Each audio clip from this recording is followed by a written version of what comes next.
etapa desse sábado e vamos começar com o Eugênio, que vai falar sobre poder judiciário e transparência, vida pública e vida privada, o apelo midiático e exposição do judiciário são exigências democráticas? Com a palavra. Muito bom. Bom, boa tarde a todos. Eu dizia para o Tércio agora há pouco que essa casa é a verdadeira prova da ataraxia, da filia e da escola de Epicuro. Embora ele diga que a ataraxia também tinha um certo ibope no estoicismo. Mas é um lugar em que a gente se sente acolhido, encorajado e se sente pertencente a uma rede de afeto que, na minha perspectiva, é inseparável da atividade intelectual corajosa e de boa vontade. Eu vou tocar nesse tema da transparência, vida privada, apelo midiático, de um jeito um pouco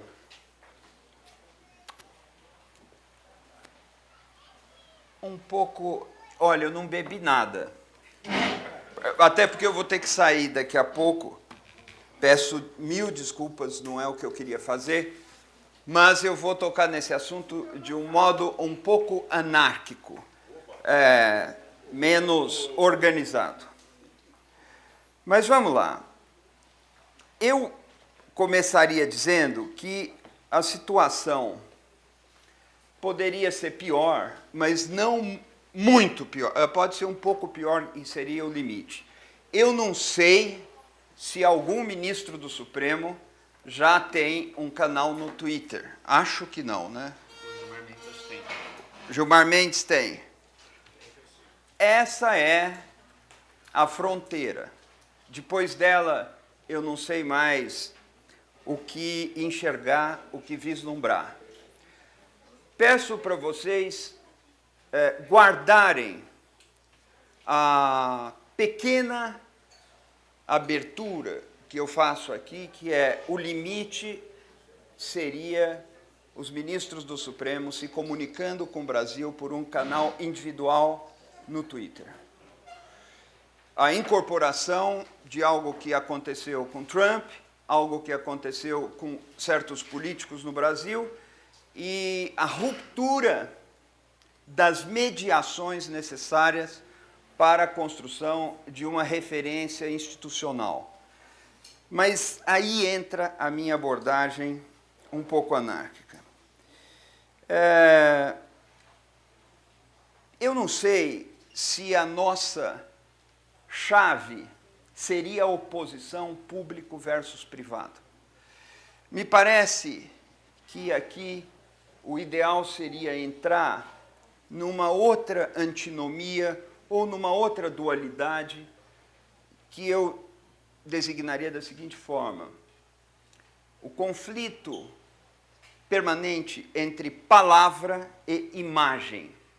É nesses termos que eu abordaria essa questão. Nas duas esferas da palavra e da imagem, a linguagem opera seus truques e a linguagem faz suas mandracarias. Eu vou citar 3 exemplos para vocês. Vejam como os gaúchos dizem URGS. Quando alguém pergunta onde alguém estuda ou dá aula, fala na URGS.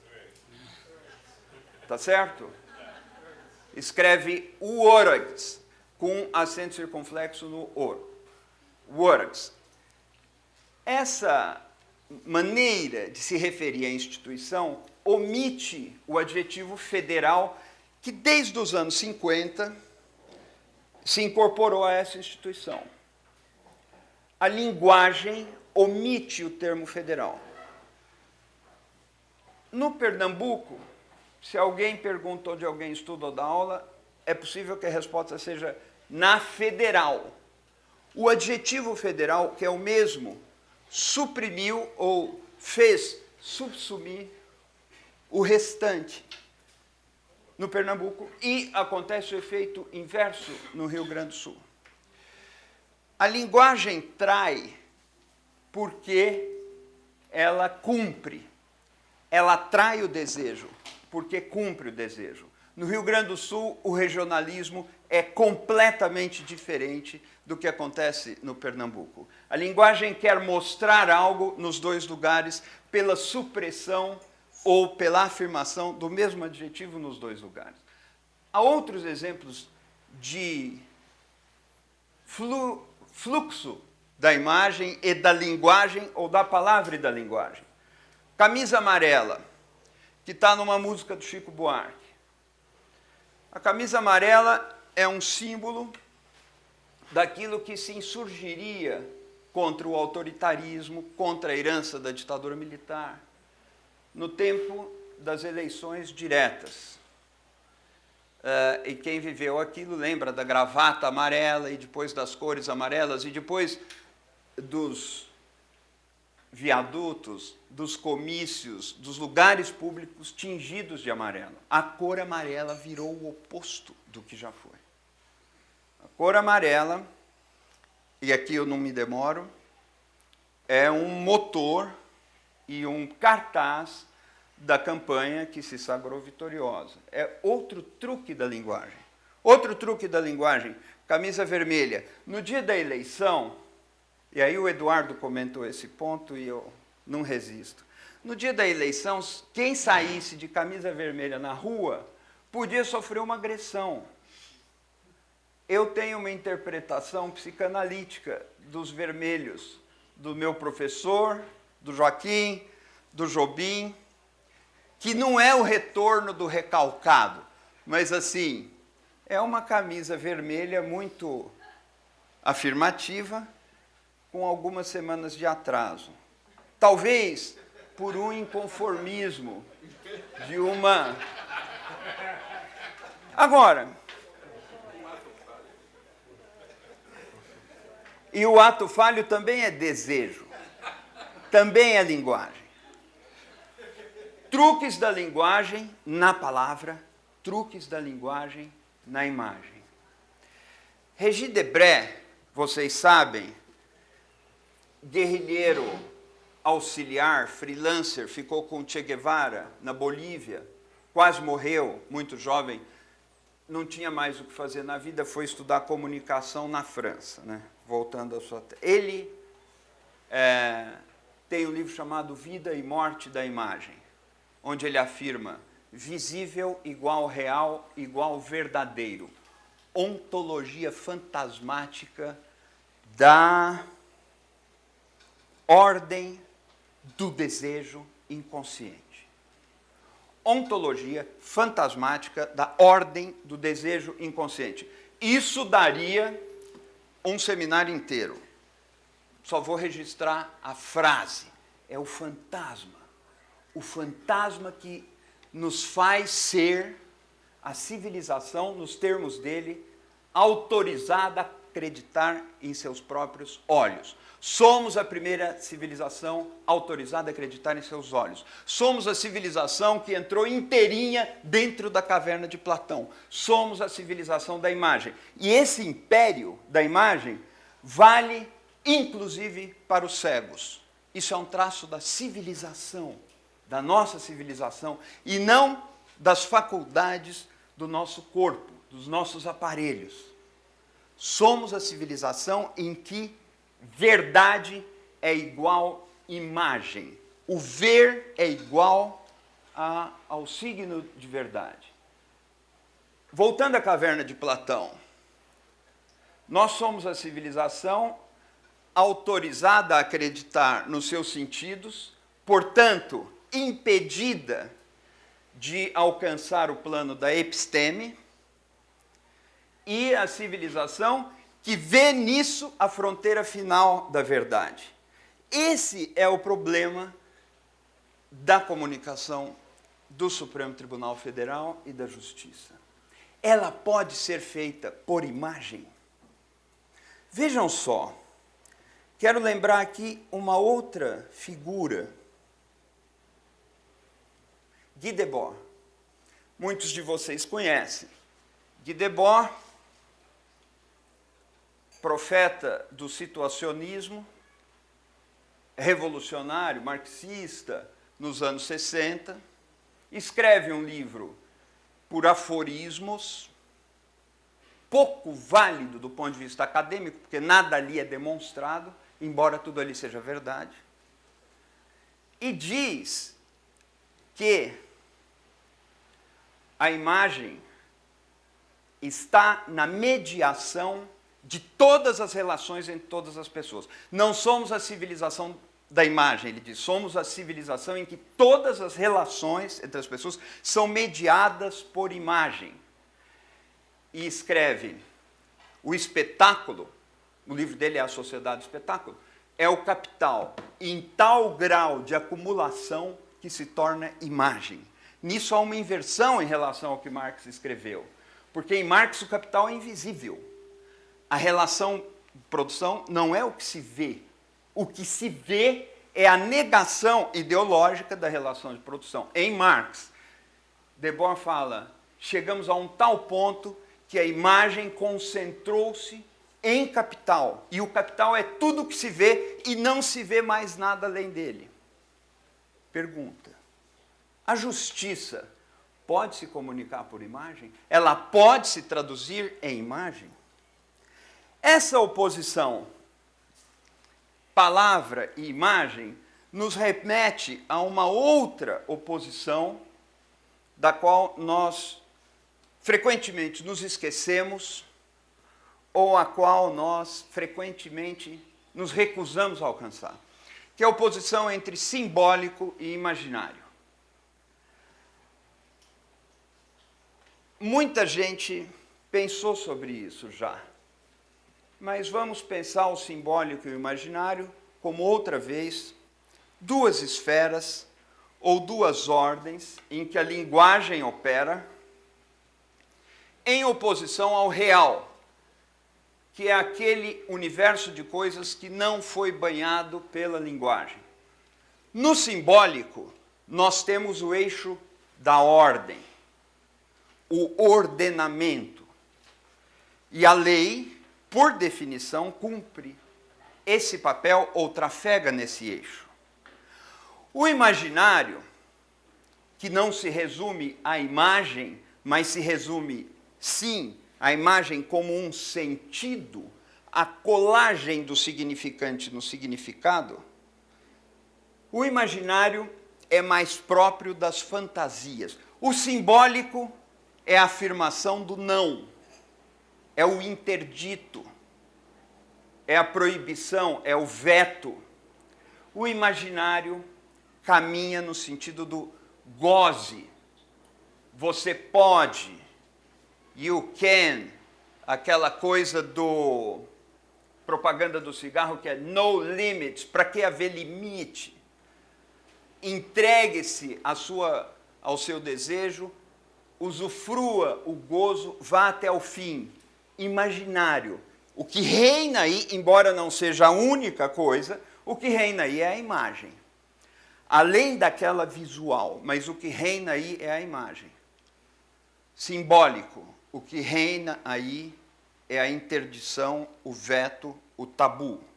O simbólico começa com a linguagem interditando. Poderíamos ir também muito longe nessa matéria, mas eu só me lembro dela para perguntar: a justiça se comunica pela palavra ou pela imagem?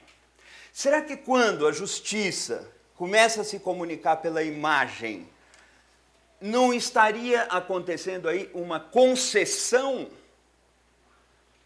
da instituição que é responsável pelo ordenamento, pela última palavra em termos, pelo fim da interpretação arbitrária ou não? Não haveria uma renúncia a essa função em favor da função do espetáculo, própria da vaidade, própria do gozo, própria do fantasma, da fantasia? Se é verdade essa pergunta, nós temos um problema gravíssimo, que vai muito além de exigência democrática e cumprimento das funções democráticas da justiça, quando se dá a ver da maneira como ela se dá a ver no Brasil. Nós podemos discutir a fórmula da TV Justiça aqui, que acontece desde 2002, salvo engano. Podemos discutir por que ela é ainda singular no mundo, porque há outros poucos casos, muito poucos, semelhantes. Porque talvez sejamos o único caso em que as sessões em matéria de direito penal são transmitidas ao vivo. Porque só aqui, ou talvez num ou outro lugar, isso não importa muito. Mas não haveria aí um contrabando, uma disfunção, uma descaracterização? Deixo, por enquanto, a pergunta em suspenso. E, nesse momento, me pergunto sobre um outro tipo de coisa, uma outra coisa, sobre a transparência, que aparece na encomenda que o professor me fez. Transparência. Eu diria, a gente falava de tara agora há pouco, por causa da ataraxia. Eu diria que talvez estejamos vivendo uma tara de iluminismo.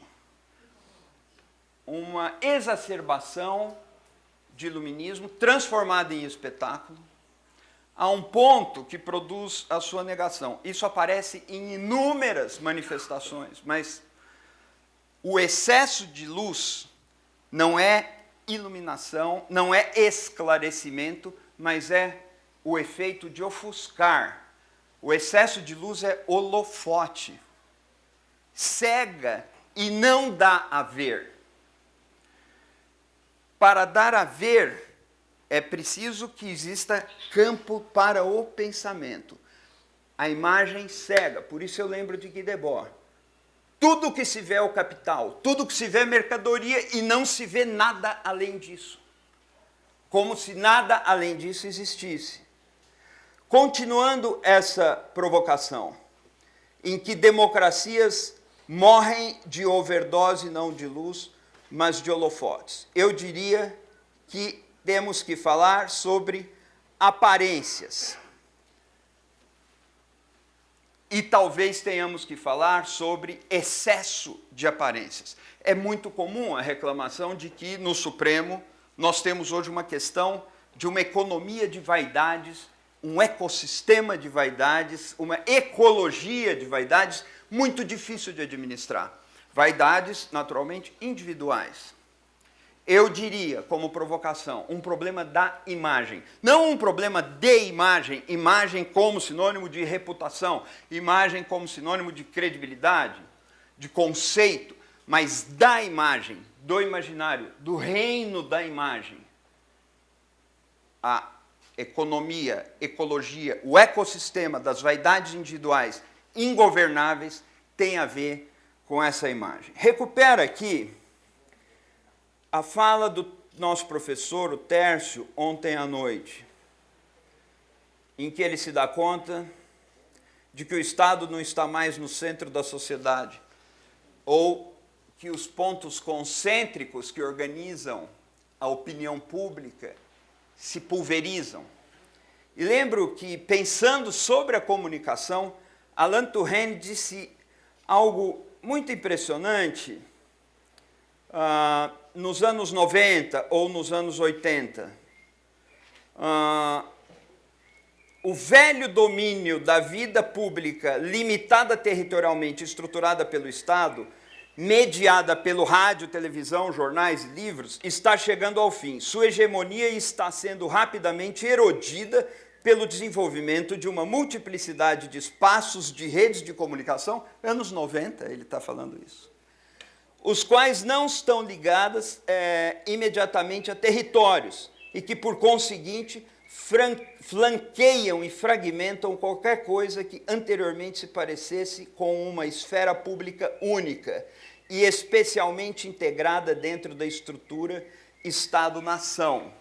Lembro aqui também, de cabeça, nosso professor Ottaviani, que estava na minha banca de doutorado 20 anos atrás, e que dizia que estava em formação uma sociedade civil global. Como pode haver uma sociedade civil global se não há um Estado global?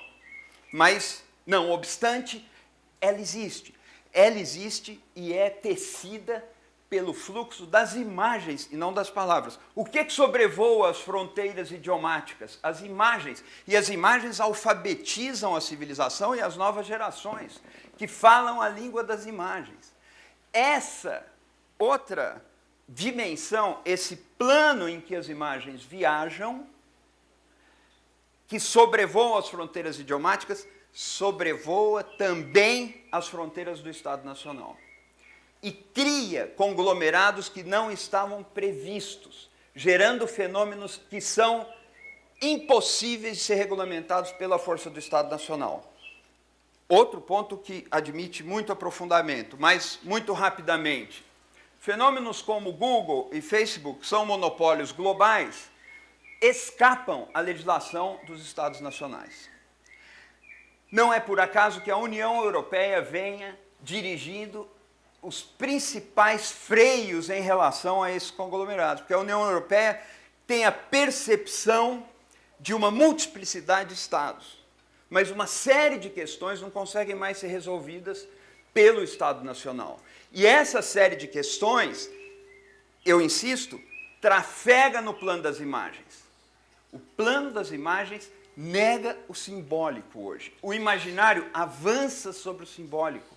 O interdito, o não, o superego que diz não é substituído pela afirmação do superego que diz goza, como se isso fosse um imperativo. Usufrua, sem limites. Ora, outra vez a pergunta, é nesse plano que a justiça deve dialogar? É nesse plano que ela se comunica? É nesse plano que ela elabora? É nesse plano que ela pensa? Uma palavra sobre transparência. Então, seguindo, como eu dizia, a encomenda do meu professor. 2 ou 3 notas. Eu posso diferenciar uma democracia de uma tirania através da palavra transparência. A democracia é aquela em que os negócios públicos são geridos de forma transparente e a individualidade, a privacidade é guardada em opacidade por integrar direitos da pessoa. Uma tirania é aquela em que o Estado é opaco e nada detém o Estado quando ele quer entrar na vida individual, privada, íntima, de quem quer que seja. A direção, o vetor da transparência faz a diferença entre tirania e democracia. A questão, temos o panóptico, temos a inversão do panóptico e temos a inversão da inversão do panóptico. Mas a questão é que, hoje, e o texto do Juliano, que o professor leu aqui agora há pouco, fala disso, o poder não está apenas no Estado. O poder pode estar nos conglomerados, nos monopólios globais que manejam os algoritmos, que são fechados. Os códigos são fechados, são opacos. E a nossa vida individual, aos olhos desses códigos, desses algoritmos, é totalmente transparente. Nós estamos dentro da inversão do panóptico, vivemos uma sociedade em que vejam que coisa, a ordem do grande irmão se consolidou, mas os seus agentes não são autoridades do Estado. Os seus agentes são cidadãos, não bem cidadãos, mas pessoas, sujeitos de desejo, movidas pelo desejo. O exibicionismo, o narcisismo, são afecções muito marcantes do nosso tempo. Sempre pela imagem. Já se fala que não estamos mais no tempo da invasão de privacidade, mas é da evasão de privacidades. Privacidades que se evadem por prazer e assim exercem a função de vigilância ininterrupta do todo. Ora, isso poderia ser até um conceito de totalitarismo. Se todos são agentes contra todos e o poder é invisível, é opaco. Eu não quero chegar até aí, mas poderíamos especular nessa direção.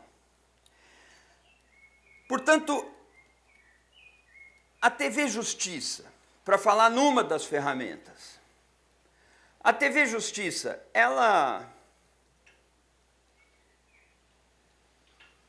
realiza o ideal de transparência na realização da justiça na nossa sociedade. Eu me lembro, e eu vou terminando, professor, eu me lembro quando foi criada a Rádio Justiça em Brasília. Eu, por acaso, acabei sendo parte disso porque eu era presidente de uma empresa que detinha a titularidade sobre uma emissora que foi cedida para ser a emissora da Rádio Justiça, e eu me lembro bem que naquele tempo eu achava que Rádio Justiça, TV Justiça, seria uma grande coisa, porque seria uma espécie de Concílio Vaticano II da Justiça. Concílio Vaticano II no Judiciário, porque eu pensava comigo, esses caras finalmente vão parar de falar não grego, vão parar de falar latim. E a gente vai poder, como as missas deixaram de ser rezadas em latim. Tudo bem que não adiantou grande coisa, mas esses caras vão deixar de falar latim, vão começar a falar português, então a comunicação do Poder Judiciário seria importante para educar, não o povo, mas para educar os juízes e para educar os ministros, que seriam convidados a falar a língua do povo. Mas não foi isso que aconteceu. Eu me lembro dessa época também, Márcio Tomás Bastos era contrário a isso. E depois, dos últimos encontros que eu tive com ele, ele falava, olha, foi errado, mas não dá mais para voltar atrás. Não tem mais o que fazer. Mas que consequências nós temos aí nessa possibilidade de comunicação? É a exacerbação dos desentendimentos públicos entre os ministros. Falar em três coisas. O segundo ponto, transbordamentos de opiniões pessoais. Muitas vezes encorajadas pela indústria da vaidade. Não se trata de culpar nenhuma pessoa. Isso não decorre de má intenção, não decorre de fraqueza de caráter. Isso é uma ordem civilizacional da qual muitas instituições não se deram conta e contra a qual muitas instituições não conseguiram se proteger. Em terceiro lugar, além dos transbordamentos de opiniões pessoais, há a banalização de manifestações fora dos autos.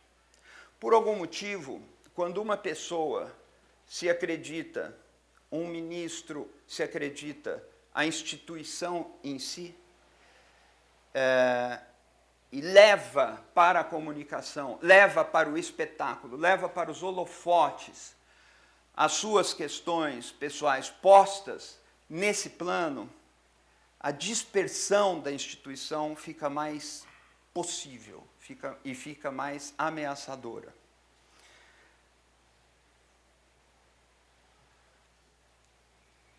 Enfim, o que poderia ser uma conclusão desse monte de perguntas que eu trouxe aqui? De que forma eu poderia formular assim? Podem ser alcançáveis cautelas para que a instituição da justiça, neste momento no Brasil, e em particular para que o Supremo Tribunal Federal, neste momento do Brasil, possa atuar como um freio contra o arbítrio. Como isso pode ser possível?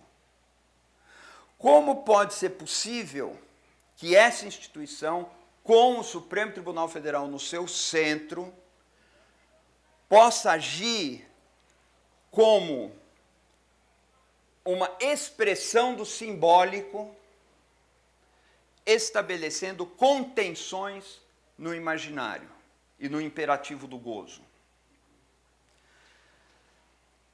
Eu cheguei a 5 sugestões. Primeira, agir pela palavra e não performar pela imagem. Se há um lugar em que a palavra é insubstituível, esse lugar é a justiça, esse lugar é a aplicação do direito, a aplicação da lei. Não existem sentenças declaratórias ao lado de outras sentenças. Nessa perspectiva aqui, toda sentença, toda decisão judicial é declaratória. É pelo nome que se dá a cada coisa que a justiça pode ser eficaz, pode se fazer valer. Agir pela palavra, não performar pela imagem. Desencorajar o que é performance. Fortalecer o que é afirmação de direito, o que é afirmação de decisão. Segundo ponto, reduzir o contato público dos magistrados com a imprensa. Aí vocês vão dizer que eu estou aqui advogando contra a imprensa. De maneira nenhuma. De maneira nenhuma. Mas os magistrados, neste momento em particular, ganhariam se fossem mais econômicos. Eu conheço de tribunais, de estados, problemas graves de notícia e de pessoas que me procuram para comentar, às vezes para entender, de prejuízos trazidos pela performance de desembargadores, de juízes nas redes sociais. É uma questão, isso é uma questão, ela está posta. Reduzir drasticamente o contato público dos magistrados com a imprensa, com as redes sociais, não para sonegar informação, mas é um segundo tópico. Terceiro, construir ou fortalecer uma identidade coletiva. A instituição acima das personalidades individuais.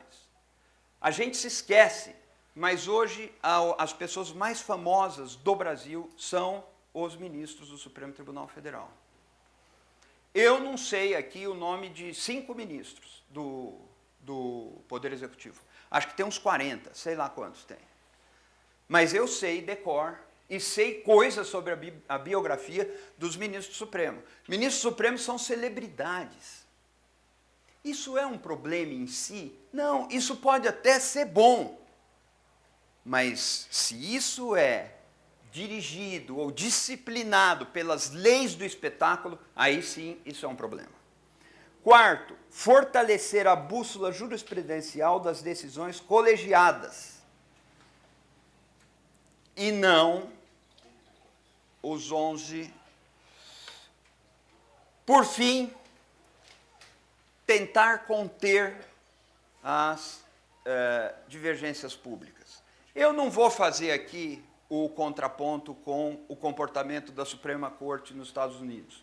Definitivamente não é o caso. São outros contextos, é outra raiz histórica, não vou por aí. Mas é preciso haver uma reversão no excesso de exposição dessa comunicação.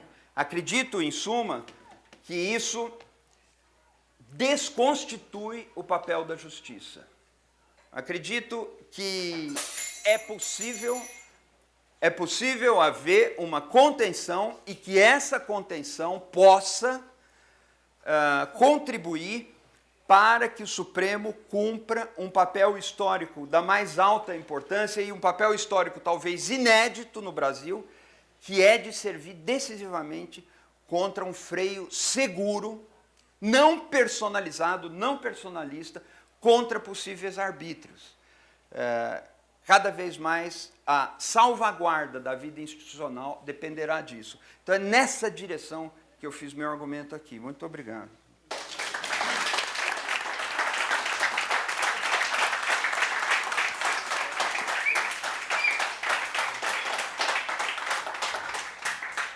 Palmas, cumprimento. Bom, nós vamos talvez fazer, tendo visto que você tem que sair, vamos fazer já uma discussão do seu tema. Tá?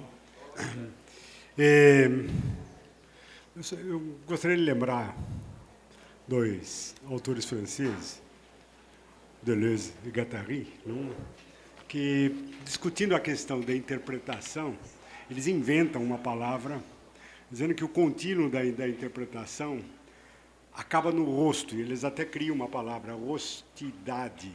Não? Esse é o fim da interpretação. Ou seja, nós estamos sempre interpretando, mas o ponto onde você para é olhando cara a cara. Não? E por isso que, às vezes, a gente sempre insiste, não dá pelo telefone, tem que ser pessoal. Não? Porque esse por exemplo assim, aquele lugar onde a interpretação realmente se revela. Razão pela qual, isso não está lá nos dois autores, razão pela qual, provavelmente, em certas circunstâncias, talvez nos atos públicos, o oposto da transparência, isto é, os segredos, seja importante. Isto é, não revelar o rosto é um segredo do domínio da interpretação. Não mostrar o rosto é um dos segredos do domínio do interpretar, de você conseguir fazer parar sem que seja atravessado. Esse é um risco da imagem. Estou trazendo o Deleuze e Guattari em seu favor. Isso. Como é que a gente lida com isso? O rosto é perigoso. Você precisa, na conversa comum, na nossa família ou nas nossas relações, o rosto é um problema. Não? Ele põe à mostra tudo aquilo que você está fazendo ao interpretar. Enfim, lidar com isso é sábio, é uma sabedoria. E cobrir o rosto, enfim, os pajés, os adivinhos que não se mostram, revelam um pouquinho esse aspecto. Bom, mas eu abro a discussão. Alguém quer falar alguma coisa? Comentários?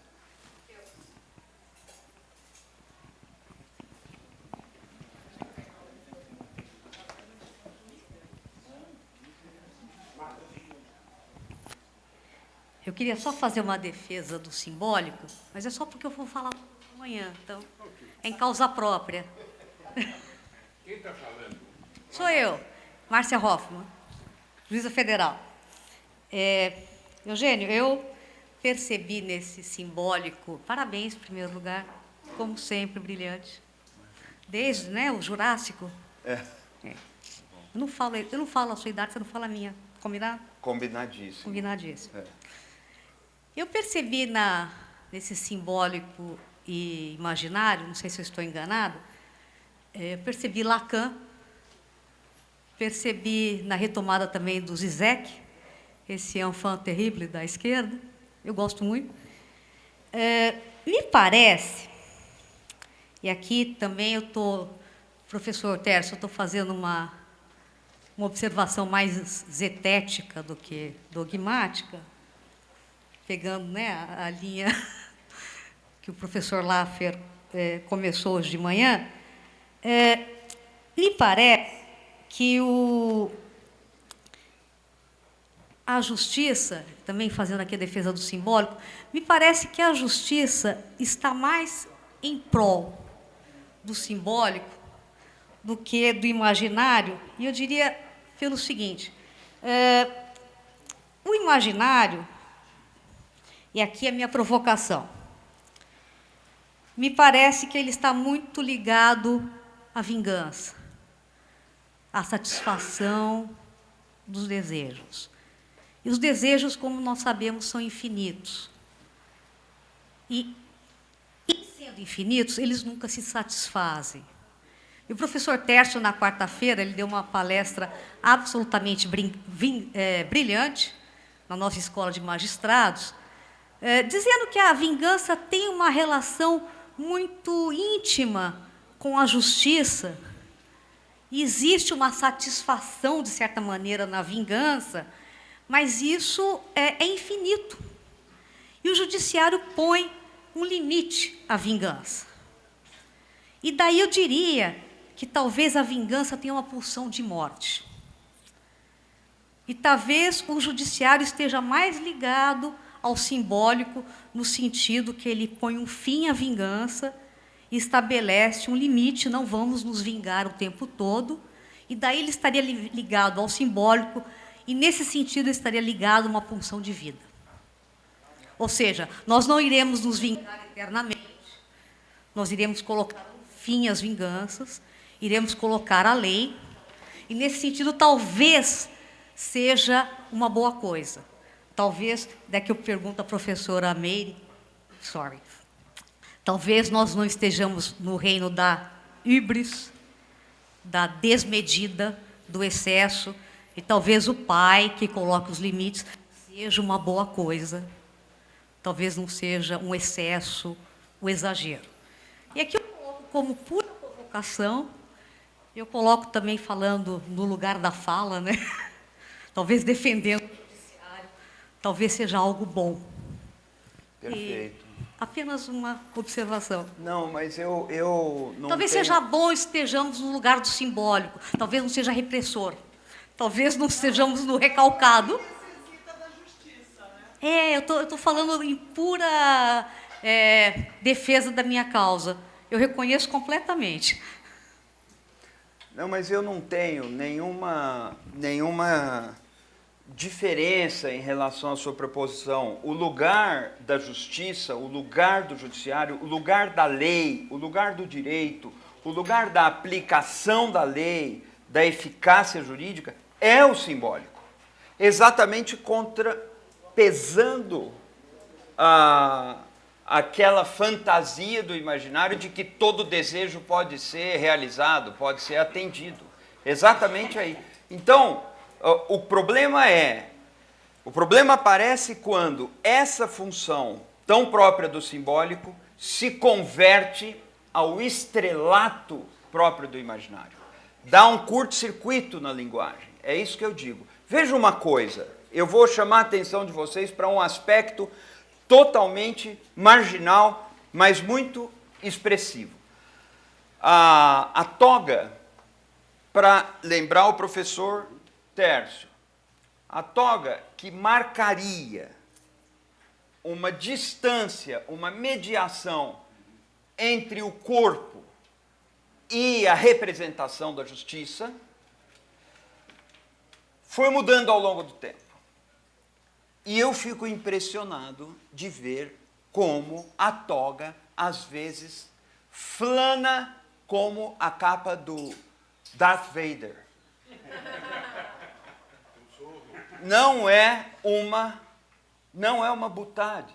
Basta ver o comprimento e a maneira como a toga hoje no Supremo é vestida, com alcinhas aqui, que ficam aparentes.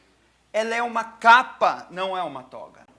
E a capa nos remete a um outro repertório imaginário que confluiu para o mito do concentrado no Darth Vader. Ou seja, a capa é um símbolo de força e não a toga como um símbolo de justiça. Então veja, essa confusão da ordem da representação deveria ser levada em conta na comunicação da justiça. A comunicação da justiça não é uma questão de imagem, ela não é uma máquina de propaganda ou ainda de informação, ela é uma extensão do ideal da justiça, e assim deveria ser pensada. Ela não deve ceder a sua deliberação a uma esfera que lhe seja estranha e que lhe seja exterior. E aí que dá esse tipo de coisa.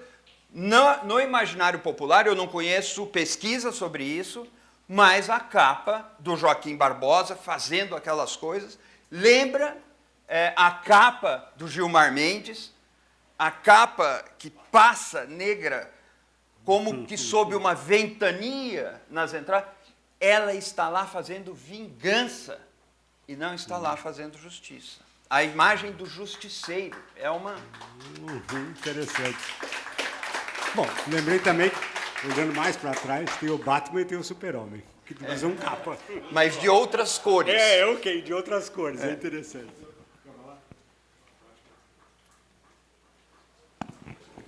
Eugênio, você sempre nos impressiona, mas hoje você se superou. Eu colocaria uma primeira questão, que é a seguinte. Será que foi a TV Justiça que fez os ministros serem o que são? Ou a TV Justiça nos mostrou um pouco do que eles gostariam de ser? E eu diria o seguinte, todo time de futebol que ganha o campeonato, em geral, tem um bom técnico e um bom psicólogo. Eu contrataria você para o psicólogo do Supremo, porque você deu uma fórmula em 5 passos para resolver o problema da imagem do Supremo, e eu acho inatacável, estou muito impressionado. E, aliás, eu achei curioso, eu fui à feira da USP a semana e me disseram que um dos livros mais vendidos até hoje é A Sociedade do Espetáculo, do Guy Debord. Não sei como nem porquê, né? Acho que é o título que atrai. Mas eu acho que essa formulação que você conseguiu é muito feliz. E eu diria o seguinte, no Brasil se ocultou tanto, se roubou tanto, que tudo que você tira a transparência pega mal. As pessoas acham que estão escondendo alguma coisa. E a gente pode lembrar que existe media training. Os candidatos fazem, os professores, quem trabalha na televisão, os juízes também deviam fazer media training, que ensina a falar pouco, a falar direito e falar só o essencial. E isso, o acordo... Eu me lembro de uma visita que o doutor Braga, quando era corregedor do Tribunal de Justiça de São Paulo, fez a uma cidadezinha do interior. E o juiz mostrou aquelas sentenças enormes e muito poucas, né? E ele, o juiz todo vaidoso, e o doutor Braga disse, suas sentenças são como mel, né? E o juiz já se derreteu, né? Ele falou, são ótimas, mas custam a sair da garrafa, né?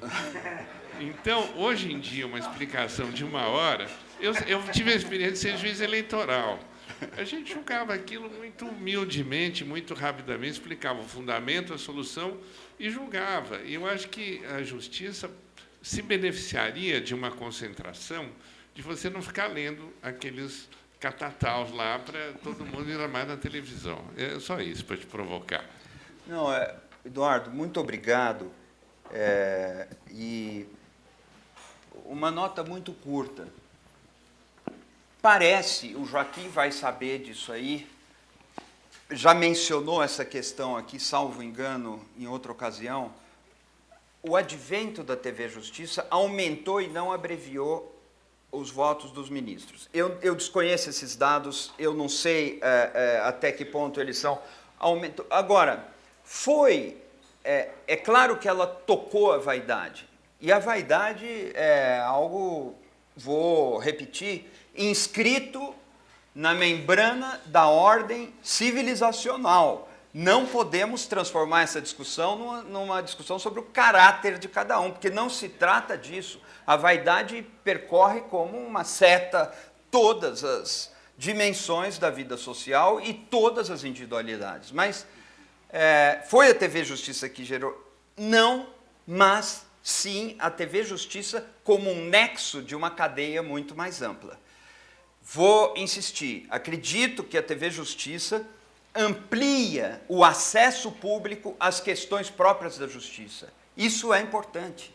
Nós não podemos abrir mão desse tipo de coisa. Mas é preciso trabalhar essa função com proteções contra a indústria das vaidades e tudo. E isso é possível fazer. Claro, em benefício dos ministros, sem dúvida nenhuma.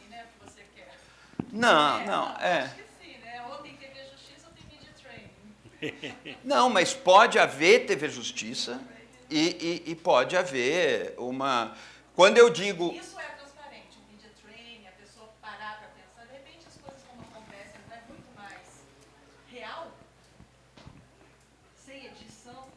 Sim, mas a gente não conseguiria descer aos detalhes técnicos aqui, porque aí Por isso eu procurei localizar princípios ou diretrizes. Porque eu recomendaria a extinção da TV Justiça? Não, não. Eu recomendaria que o ministro nunca mais dê entrevista? Não, de forma nenhuma. Mas é preciso lidar com isso, com economia em várias frentes, e a TV Justiça deve estar a serviço do acesso à ideia de justiça, à cultura da justiça, e não a serviço das vaidades. Esse é um problema em instituições de comunicação pública no mundo inteiro. Eu um não problema. acho que a TV Justiça esteja a acesso de cultura de vaidade, sinceramente. Então, é uma questão a se examinar. A vaidade é inerente. Todos nós aqui somos vaidosos. Exatamente. Todos nós estamos aqui exercendo. Eu, inclusive, quando fico de pé aqui, vaidade, é evidente né? que há vaidade. Agora, mas, assim, a justiça pode eu ser acho que substituída. o valor dela sobrepõe-se a essas questões que eu acho que são De acordo. De acordo com isso. Mas só um adendo. Totalmente de acordo com o que você está falando. Mas com esse adendo, é preciso lidar com isso com atenção permanente. É preciso identificar preventivamente.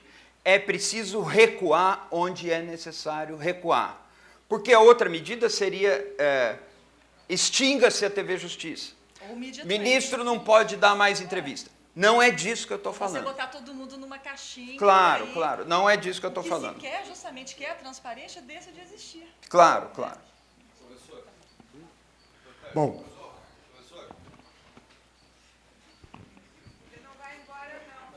vaidade, meu vício preferido, advogado do diabo. Aparece naquele filme. Eugênio, quando eu estava no tribunal, eu peguei essa transição. E, na verdade, a TV Justiça foi criada para a transparência. Não tenha dúvida nenhuma que foi criada para a transparência, mas passou a ser um instrumento de visibilidade. Ele começou a ser aparelhada para a visibilidade. Ou seja, o fato, inclusive, dos votos, você não assistia mais votos com o relator. Você, para concordar com o relator, tinha que contar uma história longa, porque estava, inclusive, eu tive um problema numa sessão em que eu era o presidente, aplicando algumas regras do Partido Republicano Rio-Grandense, eu apontei para um colega e disse, termina esse negócio, está todo mundo concordando? E ele referiu-se para mim assim, não, mas eu não estou votando para vocês, e apontou exatamente para aquele buraco onde fica a Câmara da TV Justiça. Ou seja, o que a TV Justiça provocou foi a transmutação daquilo, a finalidade inicial, que era ver o Supremo, para as pessoas verem o Supremo, transformou-se num instrumento para ser visto. E um aparelho para a sua, digamos, visibilidade popular. Nós tentamos, o Joaquim e eu, quando nós estávamos no Conselho de Justiça, nós tentamos alterar o modelo, inclusive contratamos gente, etc., e tal, para alterar o modelo, porque não dá para extinguir, evidentemente. E acho que era boa. Mas alterar o modelo para impedir esse tipo de voluntarismo evidente, que era o voluntarismo da visibilidade. Nós fizemos um programa, o Joaquim, eu não me lembro quem era o técnico lá que se chamou, era gente da Fundação. Fizemos uma montagem para alterar a TV Justiça, para estabelecer um tipo de modelo que reduzisse o aparelhamento, que era óbvio, feito por uma série de ministros, para serem visíveis, ou seja, terem visibilidade. Isso estava lá, mas nós fizemos isso, montou-se, começou a testar, houve uma reação forte, exatamente daqueles que se utilizavam para visibilidade, que eram os que tinham menos biografia, que precisavam ser conhecidos. E aí o que se passou? Depois vieram outros presidentes e acabou, o projeto morreu. Mas era exatamente essa transmutação entre instrumento de transparência para o tribunal passou a ser usado como instrumento de visibilidade. E mais, começa a estabelecer um desgaste ao próprio tribunal quando você assiste, digamos, o estímulo que, por essa visibilidade, faz a TV Justiça para os conflitos individuais, que, às vezes, não são controláveis. E isso dá um problema seríssimo em relação ao prestígio do tribunal. Isso. Só quero te agradecer. Mais uma vez, Robin, você fala com mais propriedade uma coisa que eu gostaria de ter dito e não consegui. E se tivesse sido claro nesse ponto, eu concordo com o que você está falando, não existiria sua dúvida. De maneira alguma, eu digo que a TV Justiça é uma ferramenta, mas essa transmutação entre o acesso à informação ou o dispositivo de transparência em trampolim de visibilidade gera esse tipo de distorção, que é só o que eu recomendo que deve ser objeto da nossa atenção. Só isso. Muito obrigado. Eugênio, eu, Ziel, sou advogado. Eu estava pensando o seguinte, na tua fala aí, eu acho que é interessante, gostei muito do que foi colocado, porém achei que está um pouco parcial. Em que sentido? Aquilo que a TV Justiça coloca como aparência é apenas uma parte. O fundamental para nós e para a sociedade é se essa questão da TV Justiça interfere no julgamento do ministro. E sobre isso, acho que nada foi especificamente falado. Eu acho que esse é o ponto mais importante. A questão da simbologia, da capa, isso que foi colocado por você, que claro que é importante do ponto de vista da media training, mas, na minha opinião, não é a essência do que é o judiciário. E também é parcial em que sentido? A gente pode até imaginar que existam juízes lá que tenham uma vaidade além da conta, mas existem outros juízes que são muito cuidadosos e ciosos do dever que tem com aquela casa e com a sociedade. Então, acho que está faltando um pouco colocar esse outro lado. Acho que foi muito no campo da questão da vaidade, deixou de se colocar alguma coisa que eu acho que é essencial, que é a questão do julgamento, da importância do Supremo Tribunal Federal, e talvez a sugestão que possa se colocar para quem tem experiência na divulgação ou em mídia como é que esses juízes poderiam fazer para que a sociedade pudesse enxergar aquilo que de bom e de importante eles fazem lá no Supremo. Não, é muito bom, eu vou refletir sobre a sua crítica, acho que você tem toda a razão. Agora, o que me motivou? Nós somos treinados na vida de pesquisa, na vida jornalística, e como alguém que desenvolve algum estudo, nós somos treinados a identificar problemas. Mas eu não tenho nenhuma dúvida de que existem e atuam ministros que têm essa consciência e que zelam pela discrição, pela altivez, pela equidistância, e que se deram conta do enorme desafio que vai se abrir, estão se preparando para isso. Eu conheço um ou outro assim e tenho absoluta confiança neles, e é porque eles existem que eu digo isso que eu digo aqui, porque eu tenho esperança de que alguma coisa seja útil. Tá? Vamos encerrar agora. Eugênio, Batuíra, advogado. Estamos enfocando aqui muito essa questão da TV Justiça, mas você falou uma coisa muito, muito importante, que é a exposição dos ministros fora dos autos, dando entrevistas na rua, na calçada, etc. Eu acho isso gravíssimo. Gravíssimo. Você tocou nesse assunto, você só precisa colocar um freio nisso, eu concordo.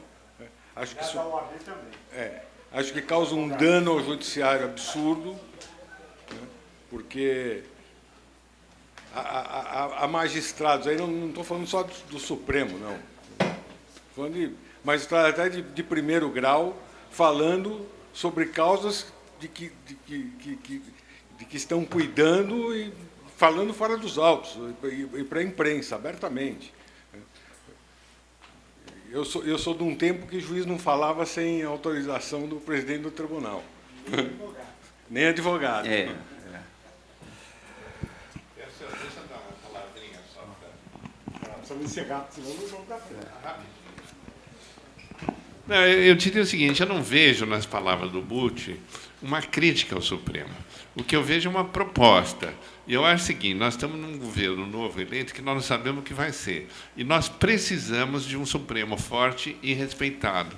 Então, eu acho que é uma contribuição importante.